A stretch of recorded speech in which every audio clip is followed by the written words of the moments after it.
দেখো বন্ধুরা, এই যে মিক্সি নিয়ে এসেছি, মিক্সি বাটি খাটিয়ে নিলাম। কি করব তোমাদেরকে দেখাই। এই দেখো, এটা কি চেনো বন্ধুরা? এটা কি বলো তো?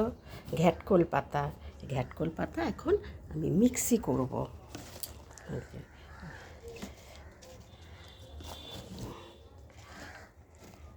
আর এই ঘ্যাটকোল পাতার মধ্যে কি দেবো জানো তো?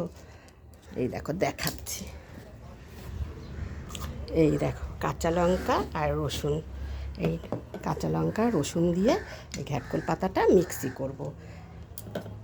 মিক্সি করে তারপরে কড়াইতে সর্ষের তেল দেব, কালো জিরে ফোড়ন দেব, দিয়ে এই মিক্সি যেটা করব এইটাকে নিয়ে পেস্টটাকে তেলে দিয়ে দেবো, দিয়ে নাড়াচাড়া করবো। প্রয়োজন মতো একটু লবণ হলুদ দেবো। যতক্ষণ না শুকনো হয়ে আসবে ততক্ষণ নাড়াচাড়া করতে হয়।